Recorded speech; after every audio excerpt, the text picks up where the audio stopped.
Alright, so it's been a long time since I made a new video. There's been a lot going on in my life.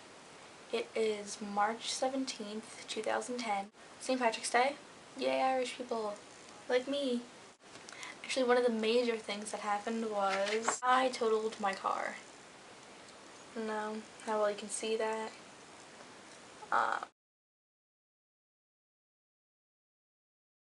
It was January 19th.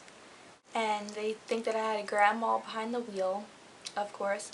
And it's funny because the place where I lost consciousness, like the last place I remember driving, is like 3 blocks from where I actually hit a tree on someone's lawn. So it's actually really crazy that I crashed there, like 3 blocks from my house. I hit directly in the center. I was in the driver's seat. There wasn't really much damage there. I actually have a scar from the accident right here. You can't really tell, but it's where I pulled me out of the car because it started smoking and leaking, so I thought that the car was gonna go on fire. The airbags came out. I had a burn about here. I called it my Harry Potter burn. And one of my cheeks from the airbag. We took x-rays in the hospital of my collarbone because of seatbelt. I was wearing my seatbelt. Always wear your seatbelt because if I didn't have my seatbelt on, I probably would have my face on a steering wheel somewhere. Ripped off. And gross. And then I had whiplash from the impact.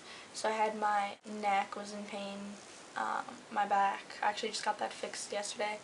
And my hip from the seatbelt clicky thing. Friday it'll be 2 months since I got into the accident, 2 months since my grandma, 2 months into not having a license, which is terrible. I do not like not having a license. The bus makes me car sick, which is really weird because I never get car sick. And I get panic attacks from buses, especially school buses, because they kind of have like a time schedule. And if I'm not there, or if like I think I'm cutting it too close to when they're gonna leave, I start freaking out and hyperventilating. But besides that, I've been pretty good. Like a week after my car accident, we had an appointment with a psychotherapist that works with epilepsy that was recommended by my neurologist. And he diagnosed me with major depressive disorder, prescribed me 5 milligrams of Lexapro, which is an antidepressant that works with anesthesia drugs. I actually got that up to 10. I haven't started taking 10 yet, but I'm going to start that tomorrow. It helps. Like, the reason why I went on it, because most epileptics do have depression. It's kind of like a 98% rate of if you have epilepsy, 98% chance you're going to have depression too. It's really funny because I never thought that I would be the type of person to have depression. I always thought depression was, no offense, but like the emo people. And like I never thought of myself as a depressed person, except for like I would get suicidal hallucinations. And I've had about 5 or 6 hallucinations in the past year, which makes me sound really crazy, but I'm not crazy.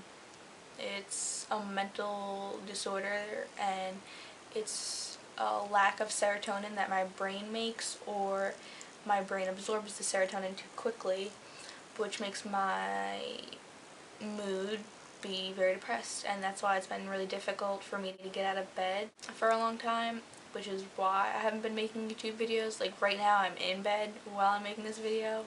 Yeah, I'm sorry. I mean to make more videos, but it's really hard to fight against the depression because everything in my body says stay in bed, it's your safety zone, don't risk it, you just relax. And the best thing for depression and epilepsy and all the other stuff I have is to get out of bed, which is really ironic. Let's see, I got a job at the local movie theater. I've been working there like a week. I'm up to like 50 or 60 carbs a day, which is really nice. Living large. I'm down to 500 Kepa, 250 twice a day. I'm going to lower it to 125 and 125 probably by next month. It's really hard to update my YouTube because of my depression and getting out of bed and school. So I'm kind of sorry. I'm sorry for that. For people that have subscribed to me and comment me, message me, all that stuff because I'm not the best at responding. I try and go on once a week. Like honestly, I have the best computer, $3,000. I bought it myself. I'm not saying that amount to sound like snobby, but because I spent that much on it and I barely get out of bed to even use it. I use my iPod and my phone to tweet and stuff. So if you're interested in what I'm doing, you can follow me on Twitter, which is twitter.com/GenGenX3. So that's the best way to keep up with me or contact me. A lot of people have been adding me on Facebook. You can message me because I don't want my full real name out there because that's against the internet rules. I learned that when I was like 8. My boyfriend and I have been together for almost 6 months. Fun stuff, fun stuff. He's seen my seizures. He was there. Well, he wasn't there when I had my car accident. But he was there the day after because even the day after my car accident, I went to school. I had the car accident about not even 2 o'clock. I was at the hospital, I don't remember, but I think like 9 o'clock, 10 o'clock at night.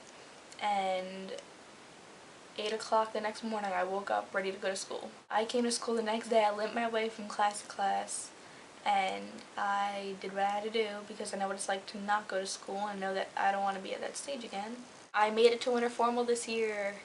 Last year I had an allergic reaction to Lamictal where the first sign is a rash, next symptom is death. Not fun. I was in the hospital for a week and I was hospitalized the day before my winter formal. So it's kind of like a personal vendetta, you could say, to make it this year, and I made it. It's finally spring and it's getting nice out. I got a new puppy. I'm hoping that that'll help keep me out of bed and out of my depressed state or any hallucinations, and just hoping for the best. And if she's dancing, and if she's dancing, and if she's dancing. Okay.